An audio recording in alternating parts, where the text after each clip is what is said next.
We cannot grieve, we can only ache and wonder. Those are the words the Guthrie family put in writing on day 50. Not a plea to the kidnapper, not a statement to investigators. Just a raw description of what it is to live in uncertainty. When someone you love is gone and you have no answers. No body, no confirmed motive, and no end in sight. And then, in the same week that statement was released, a former SWAT team leader with a source inside the investigation went on national television and said something that most coverage buried in the middle of a news segment. 50 days into one of the most intensive missing persons investigations in Arizona history, with the FBI on the ground, with tip lines that have received thousands of calls, with DNA evidence being processed at 2 separate labs, with surveillance footage from 6 cameras being analyzed frame by frame, with search warrants executed and phones seized, and construction worker rosters being compiled. After all of that, according to a source described as boots on the ground in Arizona, the FBI and the Pima County Sheriff's Office have no suspects. 0. Not a person of interest they're building a case against. Not a name they're waiting on DNA to confirm. According to Chad Ayes, a former SWAT team leader and sheriff's deputy, who has worked undercover in federal and state investigations, the investigation at the 50-day mark has no suspects. Today, we are going to look at what that actually means, why it does not mean what it sounds like, and why there is one detail from this week's reporting that I think fundamentally changes how we understand what happened inside Nancy Guthrie's home on the night she was taken. Nancy Guthrie is 84 years old. She has been missing since February 1st, 2026. Taken from her home in Tucson's Catalina, Foothills neighborhood in the middle of the night, in her pajamas, without her shoes, without her phone, without the medication she needs to regulate her pacemaker. Her daughter Savannah, co-anchor of NBC's Today Show, has been public and persistent about her family's anguish. Her brother Cameron, a career military intelligence officer, identified within hours that this was a targeted kidnapping for ransom. And for 50 days, investigators have been working through the evidence while the family waits. If you have been following this case and you want every update as it breaks, subscribe now. I cover this investigation every time something moves. And the developments this week are significant enough that you need to know about them. Let's start with the no suspects claim, because the framing matters. Chad Ayes was careful about what he said. He said no suspects, not no leads, and in a statement that I want to credit as thoughtful rather than dismissive, he explained why those are two very different things in an investigation like this. Law enforcement does not publicly name a suspect until they have enough evidence to support a charge they believe they can prove. Having a name, a car, a face on surveillance footage, even a DNA partial match, does not make someone a suspect in the legal and investigative sense. It makes them a person of interest, a lead, a thread being followed. What Ayes was saying is that no one has crossed the threshold into suspect status yet. That is different from saying no one is being looked at. And it tracks with what every other source has been saying about the state of this investigation. The leads are there. The technology takes time. And the FBI does not move until they have something they can prove. The criminal defense attorney Mark Garagos, speaking to News Nation, made a point that I think needs more attention than it got. He said that when investigators are 50 days into a case, they are probably working on evidence and information. That is 45 days old at best. That is the natural delay between when evidence is collected and when it produces actionable intelligence. DNA processing takes weeks. Digital forensics on seized phones takes weeks. Genetic genealogy takes months. The investigation that the public sees now is a reflection of work that was done when the case was days old. None of that means the case is stalled. It means the timeline is not the one we are used to. But here is the detail from this week that I have been thinking about since I heard it, and I believe it deserves a much longer conversation than it has received. Investigators examining Nancy Guthrie's front entrance have discovered that there is a security door in front of the main front door. A barred screen door, the kind that is common in that neighborhood, with serious metal bars rather than just a screen frame. And they are now specifically interested in that security door because of what it implies about the porch footage we have all been watching. Think about this for a moment. The video shows a masked figure at the front entrance. That figure appears to be moving around the porch, looking toward the door, eventually reaching for the Ring camera. What we assumed, what most analysis of this footage assumed, is that this person came to the front door to enter the house and take Nancy. That has been the working mental model for most of the public coverage. But if that barred security door was locked, and there is reason to believe it was, then this person could not have forced their way through the front entrance. The door was not a viable entry point. which means the scenario we have been imagining, the one where Porch Guy is the primary abductor, who broke in through the front, may be wrong. The interpretation that investigators are now seriously considering is that Porch Guy was a second person, that when this figure appeared at the front entrance to remove the camera and prepare the door, Nancy Guthrie had already been encountered by someone else, someone who was already inside the house, or who had already gained entry through another route. This is consistent with what we know about the back doors. Multiple back doors at Nancy's home were found propped open when family members arrived. If the point of entry was the rear of the house and the planned exit was through the front, you would need someone at the front to prepare the exit, while someone else handled the interior. 2 people, assigned roles, a coordinated operation, and Porch Guy, the face of this crime in the public consciousness, was possibly not the person who grabbed Nancy Guthrie at all. He was the one managing the exit. This matters for the investigation, because it changes what investigators are looking for in that footage. They are not just trying to identify one person. They may be trying to identify at least 2. It also has implications for the ransom notes. Savannah confirmed that 2 notes were sent directly to the family that investigators believe are authentic. Notes that contained inside information about the property, things only someone who had been inside or had conducted close-range surveillance would know. If 2 people were involved in this crime, which person sent those notes? The one who was inside, the one at the front? Or were the notes sent by someone who coordinated the operation from a distance and never appeared at the house at all? A 3-person operation, where 1 person manages the logistics and communications, while 2 others execute on the ground, would explain why the evidence is complex and why identifying suspects has taken this long. You are not looking for 1 person's DNA and 1 person's face. You are trying to untangle the overlapping traces of multiple people who were careful and prepared. Now let's talk about the Uber footage, because this is a piece of evidence that News Nation reported this week and that has not gotten enough discussion. In the hours before Nancy disappeared, she took an Uber to her daughter Annie's home. That ride was captured on video inside the Uber. The FBI has reportedly acquired that footage, and it is being described as potentially the last known video of Nancy Guthrie before she was taken. I want to sit with what that means.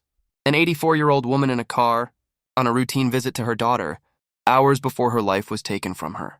She did not know what was coming. No one in that car did. And now investigators are studying that footage not for what Nancy does, but for what it might tell them about what was already in motion around her. Here is why that footage could matter beyond the obvious. If investigators believe the reconnaissance visits to Nancy's home happened on January 11th and January 24th, and if the abduction was on February 1st, then the days immediately before the crime are a critical window. Did anyone know Nancy was going to Annie's house that day? Did anyone track her movements in those final hours? Could the Uber ride itself have been observed? These are not hypothetical questions. They are the kind of questions the FBI asks when they are trying to establish whether a target was being actively monitored in the days leading up to the crime. And subscribe to this channel if you want to follow every development as it comes. This investigation is moving in ways that are not always reflected in the daily headlines. The Google Nest camera date has become more complicated this week, and I think it clarifies something important about where the investigation is. The surveillance image of the masked figure at Nancy's front door, the one released publicly on February 10th, came from a Google Nest camera. Investigators initially believed, based on data from Google, that the image had been captured on January 11th, 3 weeks before the abduction. That is why law enforcement began asking neighbors for footage from that specific date. But the sheriff revealed this week that Google subsequently came back and said they could not be totally certain the photo was from January 11th. The metadata was either ambiguous or insufficient to confirm the exact date with certainty. That does not mean the photo is not from January 11th. It means the technical evidence for that specific date is softer than investigators initially thought. What it does not change is the FBI's interest in that date. They are still asking for footage from January 11th, and now they are also asking for footage from the weekend before the abduction, a new date range that had not been mentioned publicly before. That is important for a reason a former law enforcement source articulated clearly. If investigators are specifically looking at weekends, it suggests they believe the suspect may have a regular job that prevents movement during weekdays, someone who can only conduct surveillance on their days off. That detail, if accurate, narrows the profile considerably. There is a criticism of Sheriff Chris Nanos that Mark Garagos made this week that I think deserves direct engagement because it gets at a systemic failure. that may affect what the investigation can ultimately prove. Garago said the single biggest failure in the early handling of this case was the crime scene.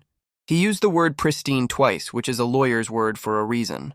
A pristine crime scene is one where every piece of physical evidence, every fiber, every biological trace, every fingerprint, every surface is preserved, exactly as it was when the crime occurred.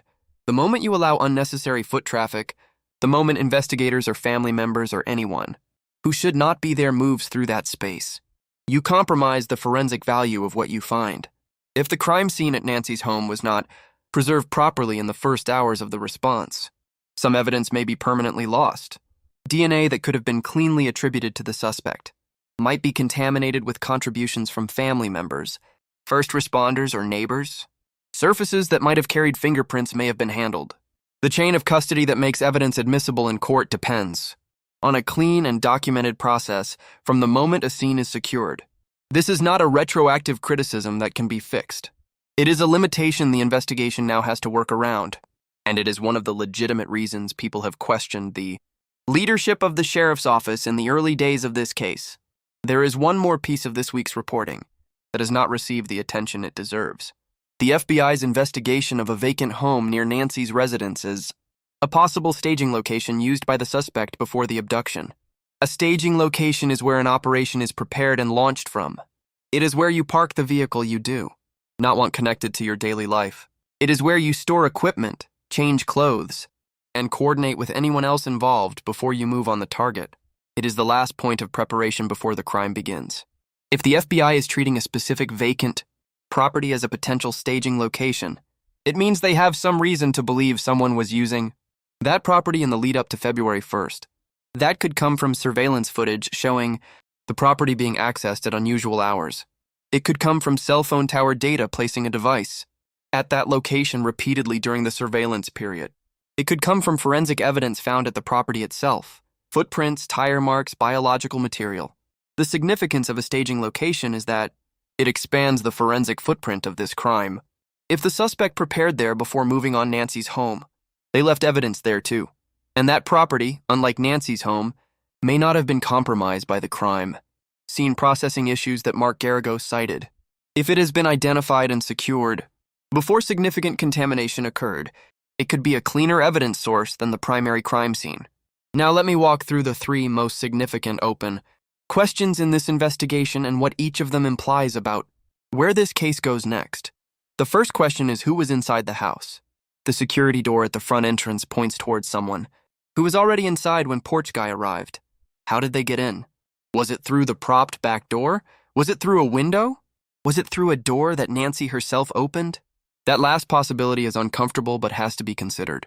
If someone knocked on Nancy's door in the night and she opened it, believing she knew them or believing it was an emergency, the abduction could have begun entirely differently than the scenario most people have imagined. Investigators are looking at all of it. The second question is who knew Nancy's routine well enough to time this.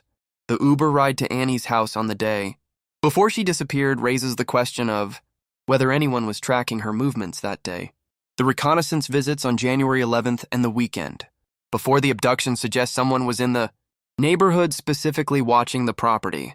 But the more personal question, the harder one, is whether someone who knew Nancy's family knew something about her schedule, her habits, or her vulnerabilities that helped this crime succeed. The family has reportedly all passed polygraphs. The source who shared the no suspects information also said the family is not involved. But someone had information that went beyond what a stranger watching from the street could have gathered. The third question is the DNA. Sheriff Nanos confirmed that biological samples from the scene are being processed at 2 laboratories. The involvement of 2 labs almost certainly indicates genetic genealogy, the same technique that identified the Golden State Killer after 4 decades. If the suspect left biological material inside Nancy's home, and it is nearly impossible to enter someone's residence without leaving microscopic trace evidence, that material is being matched against genealogy databases right now. Partial matches are being found, family trees are being built, investigators are working down from distant cousins toward a small pool of potential suspects. Chad Hayes was direct about this. He said he believes this case will be solved, and that genetic genealogy is the most likely path to a resolution. A former SWAT leader and undercover investigator who has a source inside the investigation saying with confidence that this ends in an identification. That is not nothing. One more element of the no suspects situation. That needs to be said plainly. The family of Nancy Guthrie passed polygraphs, all of them. Chad Hayes confirmed this on the Megyn Kelly show, and his source was explicit. The family is not involved. Polygraph results are not admissible in most courts, and they can be imperfect instruments, but investigators use them as a tool to focus resources. When a family is cleared through polygraph, and independently cleared by the source, it removes a significant category of investigation and points the entire effort outward. The person who took Nancy Guthrie is not someone inside her inner circle. They are outside it, which means they got their knowledge of this household some other way. There is a piece of this story that deserves to be named separately from the investigation itself, because it is easy to get so absorbed in the evidence and the timeline that we forget what is actually at stake. The Guthrie family released a statement on day 50. It said, "We miss our mom with every breath, and we cannot be in peace until she is home. We cannot grieve. We can only ache and wonder. Our focus is solely on finding her and bringing her home." They also said they want to celebrate her life but cannot do so until she is brought to a final resting place. I want to be honest about why that second sentence is important. The family is not just saying they hope Nancy comes home alive. They are saying they cannot even begin the process of mourning, of celebrating what her life was, until they have some form of resolution. That is the specific cruelty of an abduction like this. Not knowing keeps you suspended in the worst possible moment, unable to move forward and unable to stop imagining. Mental health professionals who have spoken about cases like this describe it as being trapped in emotional limbo, your mind running through every possible scenario on an endless loop, because there is no answer to stop the loop. Nancy's family has been in that limbo for 50 days, and the Tucson community, they are now explicitly asking for help. In their most recent statement, the family made a direct appeal to residents. Someone knows something. They are asking people to search their memories around January 11th, the late evening and early morning hours of January 31st and February 1st, and the days in between, anything unusual. Any vehicle that did not belong. Any person whose behavior did not fit the neighborhood. Any conversation that made someone uneasy. If you live in the Catalina foothills, and you have footage from those dates that you have not yet provided, the FBI tip line is 1-800-CALL-FBI. That is 1-800-225-5324. The reward stands at over $1 million for information leading to Nancy's safe return. Here's the question I want to leave with you, and it is one that has been forming in my mind since the security door detail emerged. If Porch Guy was not the person who entered the house, if he was the logistics man at the front, while someone else was already inside, then we have been watching the wrong face the entire time. The person the public has focused on may be the less important of the two. The person who actually encountered Nancy Guthrie, who was inside her home in the dark, who took her from whatever she was doing. In those final moments before the abduction, may be someone whose image has never been publicly released. Someone investigators may have footage of that they have not shared. Someone who is still out there, completely unidentified to the public. Do you think the FBI is intentionally holding back the more significant evidence while they build the case? Or do you believe they have genuinely not yet identified the person who was inside that house? That distinction changes everything about the timeline we should expect. Tell me what you think in the comments, because I read everyone, and the answer shapes how we understand the next phase of this investigation. Subscribe to this channel if you want to be here when it breaks. I post every time something moves. And based on what we have seen this week, something is moving. Next time, we are looking at a case where investigators had DNA, had surveillance footage, and had a witness, and still took 9 years to make an arrest.